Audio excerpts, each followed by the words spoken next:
Hello and welcome to Valuechain News. I am Naomi Oleribe. First, the headlines.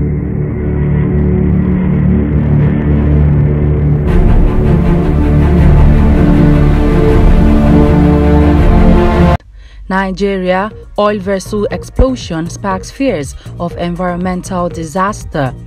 3 modular refineries for host communities on the way. NNPC louds Barkindo's leadership role in OPEC. And now, the news in detail. A vessel with a storage capacity of 2 million barrels of oil has exploded off the coast of Ubokiti Field, Delta State, thereby raising fears of an environmental disaster and concerns about the fate of its crew. Sheba Exploration and Production Company Limited, SEPCO, said on Thursday that flames had engulfed the Trinity Spirit following the blast a day earlier. The floating production, storage and offloading vessel, our correspondent learns, have the capacity to process up to 22,000 barrels of oil a day. Images of the explosion showed thick black smoke billowing from a sinking ship engulfed by flames. Taibiti, chairman of Maritime Union for Nigerian Port Authority in Warri, confirmed that 2 boats sent to the vessel could not find anyone. At this time, there are no reported fatalities, but we can confirm that there were 10 crewmen on board the vessel prior to the incident, SEPCO Chief Executive Ikemefuna Okafor said in a statement. Investigations is on the way to determine the cause of the accident, Okafor revealed, adding that the company was working to contain the situation. The Nigerian Upstream Petroleum Regulatory Commission, NUPRC, said the explosion had led to a major fire and that it had commenced investigation into the incident. The commission will take necessary measures to ensure that all safety and environmental measures are put in place to safeguard lives and the environment, spokesman Paul Osu said. Environmental activists were, however, worried about the potential impact. There would definitely be a spill, said Mike Karibo of the local NGO Environmental Rights Action and Friends of the Earth, Nigeria. The host communities of Nigeria producing oil and gas HOSCON have agreed to partner with the federal government on the construction of the 3 pilot modular refineries in each of the oil-producing communities. This was contained in a communique after the fact-finding annual conference of the HOSCON. The association said the modular refineries will be constructed with part of the expected gas flare penalty tax fund. It said the conference had also resolved to include a board representation of all the HOSCON states in its board of trustees, including representatives of women, youth, and its traditional rulers. Meanwhile, the body has elected Professor Jasper Jumbo, a founding father of OMPADEC and NDDC, as its national chairman, and Dr. Christy Atako as the new national woman leader. The conference dissolved all ad hoc and interim committees of the PIA Trust Fund set up across the host communities by Prince Mike Emu and further affirmed the removal of Mr. Mike Emu and members of his executive council as their tenure has expired. The NNPC Limited has commended Mohammed Barkindo, Secretary General Organization of Petroleum Exporting Countries OPEC, on the role he played in the formation of Declaration of Cooperation DOC between OPEC member countries and non-OPEC oil-producing countries.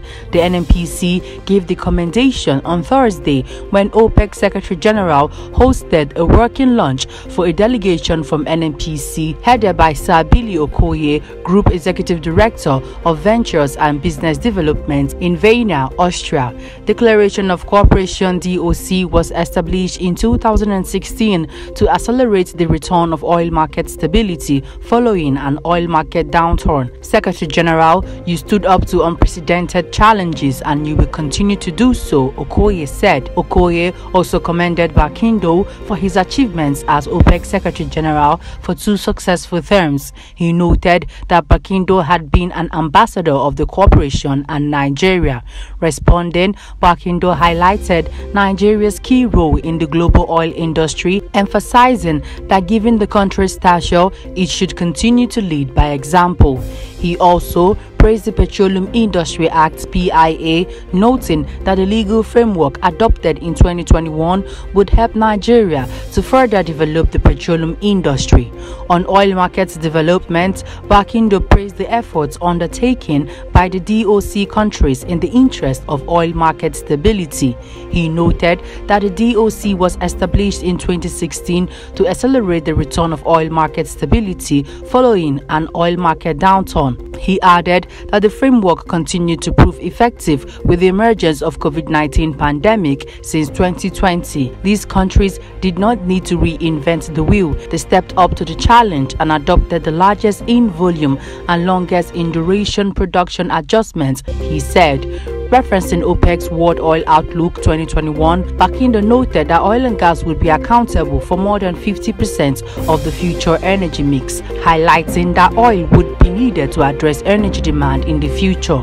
The meeting also addressed a number of important issues relevant to energy, including sustainable development, climate change, and the importance of investments in securing future supplies to meet energy demand.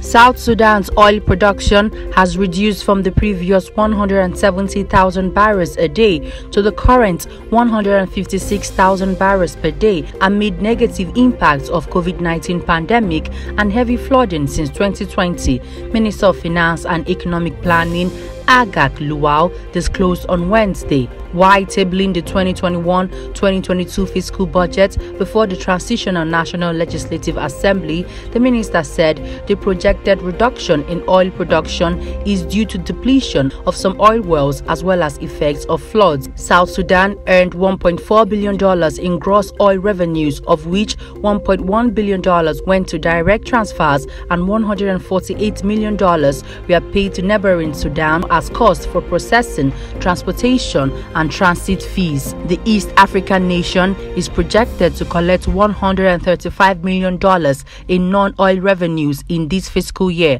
an increase of 31.1% from the $103 million collected in 2020-2021 fiscal year. The projected increase in non-oil revenues is on account of the tax administration reforms that we are implementing at the National Revenue Authority, which include digitization of tax collections, broadening the tax base, and the proposal to fully deploy National Revenue Authority staff in all the non-oil revenue collecting institutions, Mr. Luau said. South Sudan, the world's youngest republic, which depends 95% on oil revenues, is struggling to recover from years of conflict.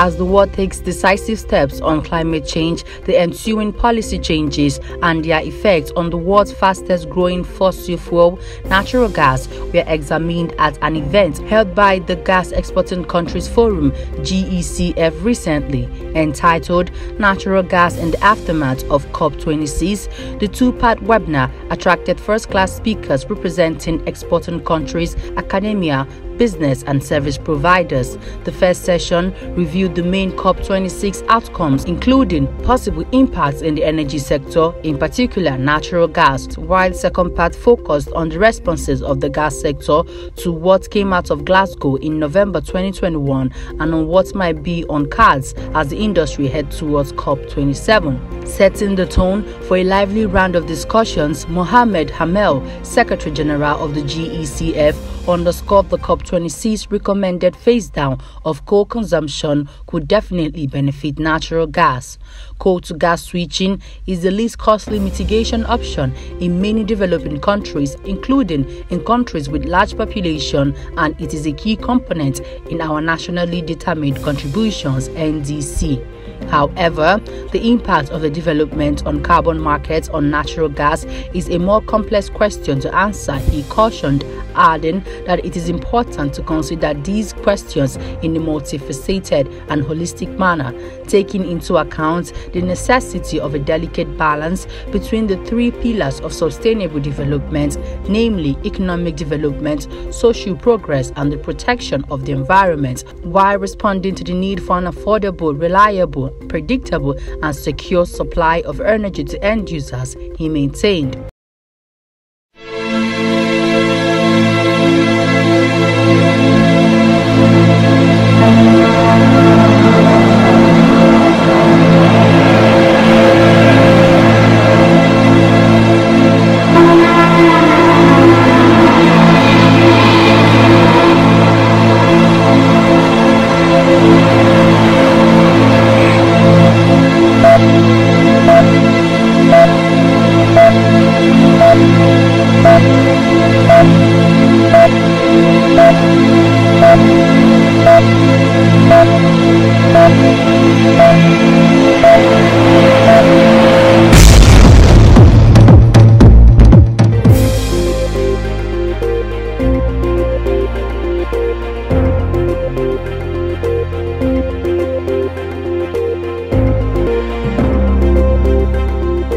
In a bid to deepen business interests, travels, and relationship between Sweden and Nigeria, the Swedish Embassy in Nigeria has opened a new consulate in Lagos.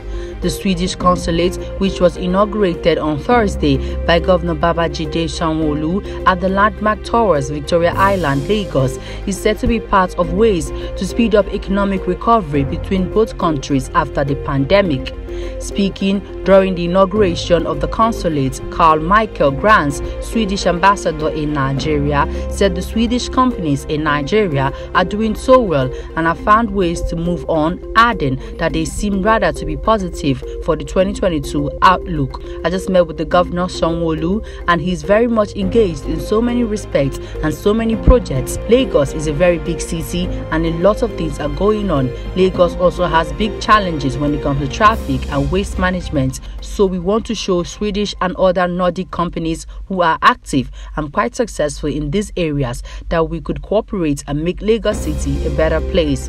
I am a representative of the government and I try to present companies as I did to the government today and during the Nordic Nigeria Connect, and they are private companies and they have special competencies in the areas and they are open to social development, Grant said.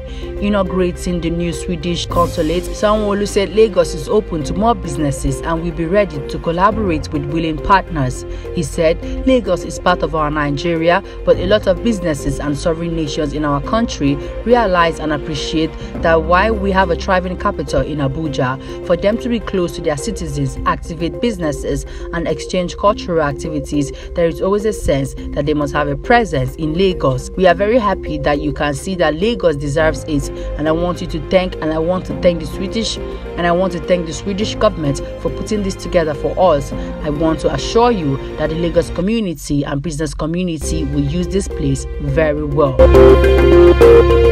Before we end the news, here's a recap of our headlines. Nigeria oil vessel explosion sparks fears of environmental disaster. 3 modular refineries for host communities on the way. NNPC louds backing those leadership role in OPEC. And that's the news. I am Naomi Oleribe. Good evening.